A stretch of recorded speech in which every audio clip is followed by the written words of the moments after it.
As the explorers pushed open the rusted, creaking doors of the old sanitarium, a cold gust of air escaped like a dying breath, chilling us to the bone. The darkness enveloped us, thick and suffocating, our flashlights barely cutting through. My heart raced with a mix of excitement and dread. We were driven by curiosity, unaware that we had just entered a place where the living were never meant to return. The sanitarium loomed before us, an isolated relic swallowed by the encroaching woods. The overgrown vines clawed at its crumbling walls, and mist curled around the building like a shroud. We hesitated at the threshold, exchanging nervous glances, but one of us, Mike, stepped forward, his flashlight illuminating the first few steps into the unknown. Inside, the air was damp and heavy with the smell of mold and rust. It felt as if the building itself was breathing, exhaling centuries of suffering. We moved cautiously, our footsteps echoing through the empty halls, the faint sounds of our breathing mingling with the silence that seemed to linger like a ghost of the past. The first room we entered was an old patient ward. Rusted gurneys lay strewn about, their wheels broken and silent. Dust motes danced in the pale moonlight filtering through the grimy windows. I couldn't shake the feeling that we were intruding on something sacred, yet I pressed on, drawn deeper into the unsettling atmosphere. Scattered across the floor were patient records, yellowed and frayed at the edges. I picked one up, the ink smudged but legible. It detailed the harrowing treatments patients had undergone, experimental procedures that blurred the lines of medical ethics. I shuddered, realizing that each record held a story of despair, each life reduced to mere data. As we explored further, strange sounds began to echo through the halls. Whispers seemed to flutter just beyond our comprehension, like echoes of lost souls calling out from the darkness. I glanced at my friends, their expressions mirroring my own anxiety. Were we truly alone in this decaying place? We ventured into the next room, which felt colder than the last. Faded artwork adorned the walls, disturbing sketches of twisted figures and anguished faces. It was as if the patients had poured their torment onto the canvas, leaving behind a tangible residue of their pain. I couldn't help but wonder what horrors had unfolded within these walls. Suddenly, a loud crash reverberated through the hall. We froze, hearts pounding in our chests. I felt a chill crawl down my spine.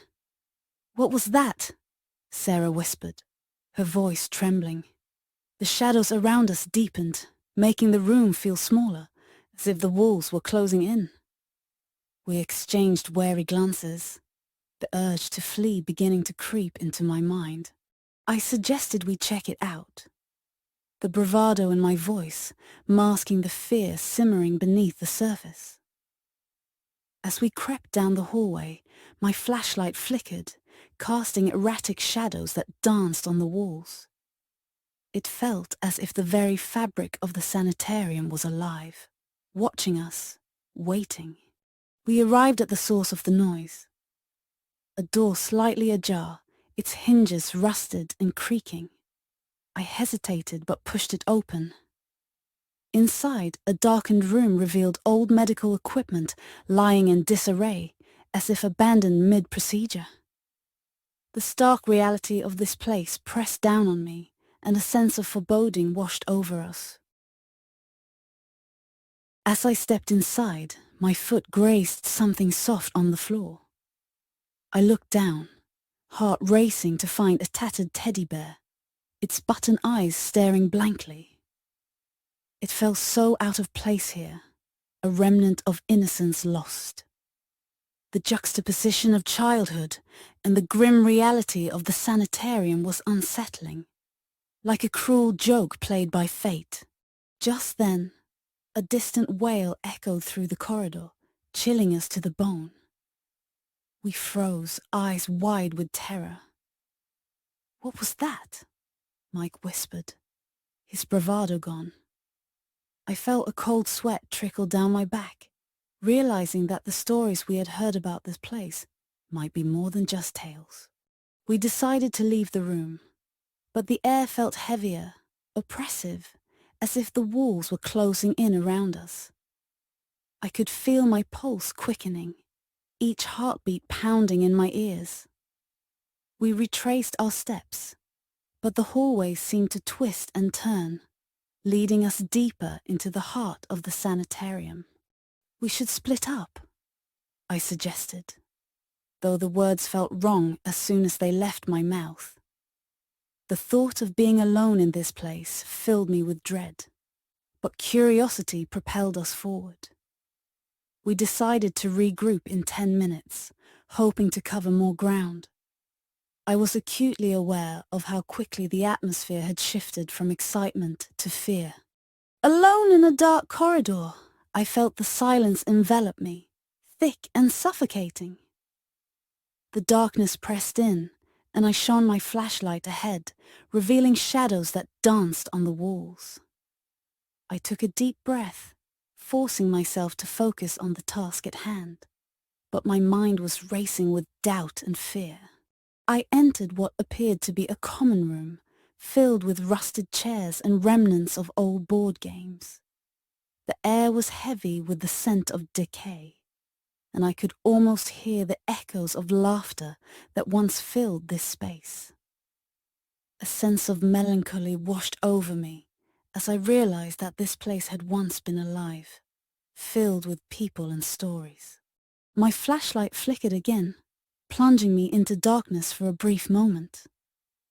When the light returned, I saw something out of the corner of my eye movement. I spun around, but the room was empty. "Get a grip," I muttered to myself, trying to shake off the creeping paranoia. I was alone, but I couldn't shake the feeling that I wasn't truly by myself. Suddenly, I heard a low moan coming from the adjacent room. My heart raced as I crept toward the sound, adrenaline coursing through my veins. The door creaked open, and I peered inside. What I saw sent a chill down my spine. A dark silhouette hunched over in the corner, seemingly lost in its own world. I called out softly, my voice trembling. "Hello? Is someone there?" The figure didn't move, and a sense of dread filled the air. I stepped closer, my flashlight illuminating the room, revealing peeling wallpaper and dust-covered furniture. But the figure remained motionless, and I felt an instinctive urge to retreat. I backed away, but as I turned, a cold breeze swept through the room, extinguishing my flashlight. Panic surged through me as I fumbled to turn it back on. When the light flickered back to life, the figure was gone, leaving only an eerie silence in its wake. I bolted for the exit, heart pounding with fear. I rejoined my friends, their faces pale and drawn. "Did you see that?" I gasped, breathless. They exchanged worried glances, and it was clear I wasn't the only one who had encountered something unsettling. We recounted our experiences, each tale darker than the last, fueling our growing sense of dread.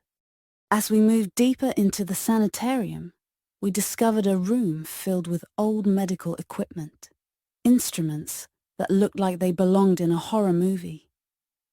I shuddered at the sight, imagining the painful procedures that had taken place here.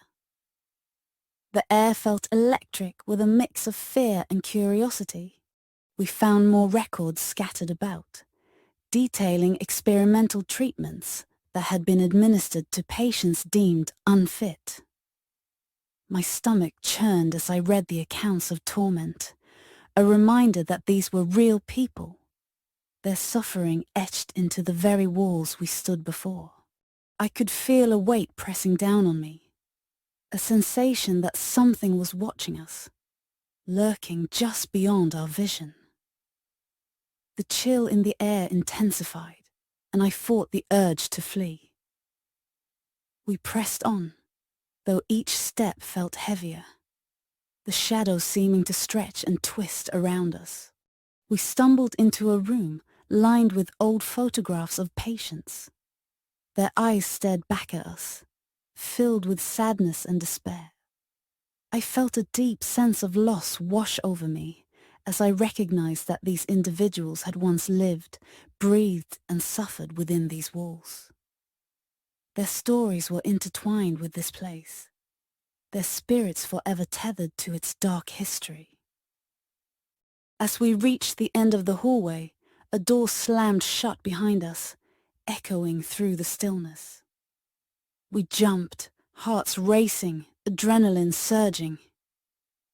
"We need to get out of here," I urged, but a sense of dread held us in place, paralyzed by fear and the realization that we were not alone. The oppressive silence was shattered by distant wails, growing louder and more anguished. We exchanged terrified glances, our instincts screaming at us to run. But our feet felt rooted to the floor as the air thickened with despair, as if the very walls were alive, closing in around us. I turned to face the hallway ahead, my flashlight flickering again. Just as it died completely, I caught a glimpse of a shadow darting past. I felt my heart drop into my stomach. "We need to move now," I shouted, adrenaline fueling my desperation. We stumbled forward, racing against the darkness closing in. As we ran, the wails grew louder, echoing off the walls like a chorus of the forgotten.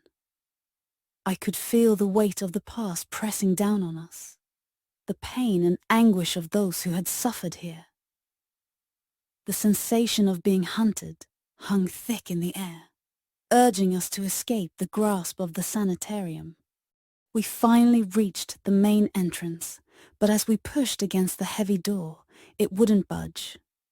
Panic surged through me. "What's happening?" Sarah cried, her voice filled with terror. We pushed harder, but it felt as though something was holding the door shut, preventing our escape. In that moment of desperation, the wailing morphed into something more sinister. A cacophony of voices, pleading and angry. It was as if the souls of the forgotten were demanding their stories be heard, their pain acknowledged. I felt a mix of fear and sorrow wash over me, realizing the weight of their suffering. We backed away from the door, glancing around for another way out. The walls seemed to close in on us, pulsating with an unseen energy. I felt an overwhelming urge to scream, to release the terror building within me. But my voice caught in my throat. Just then, one of my friends pointed toward a window. It was shattered, the jagged glass glistening in the dim light. "We can escape through there," he shouted, hope igniting in his voice. We rushed toward the window, but as I climbed through, I felt a strong hand grasp my ankle, pulling me back. I screamed, fighting against whatever force was holding me, my heart racing with sheer panic. The cries of the lost echoed in my ears, drowning out my thoughts. I kicked desperately, managing to break free and tumbled to the ground outside, gasping for breath. My friends followed suit, scrambling through the broken window as I turned to see the sanitarium's entrance once more. The door had swung open, revealing darkness that seemed to pulse like a heartbeat. Shadows writhed in the doorway, and I felt an icy chill run down my spine.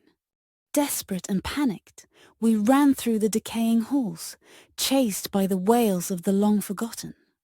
My breath came in sharp gasps as we made our way through the thick underbrush, branches scratching at our skin. I glanced back, seeing the door slam shut on its own, sealing whatever horrors lay within. We stumbled into the woods, the moonlight guiding our path. I could still hear the distant cries behind us, a haunting reminder of the souls trapped within the sanitarium's walls.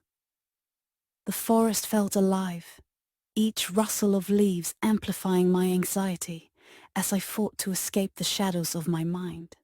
As we reached the road, I looked back one last time. The sanitarium stood silent, a dark silhouette against the night sky, its windows like empty eyes staring back at us. I felt a sense of relief wash over me, but also a profound sadness for the stories left untold. We finally made it to our car, hearts pounding, minds racing with what we had experienced. I couldn't shake the feeling that we had disturbed something ancient, something that would not let us forget. The weight of our encounter pressed heavily on me, an invisible bond to the place we had so recklessly explored. As I sat in the back seat, staring into the darkness of the woods, I realized that some places are better left untouched. The sanitarium had whispered its secrets to us, and in return, we had become unwilling participants in its tragic history. The memory would haunt me, a chilling reminder that the past is never truly gone, and some doors are better left closed.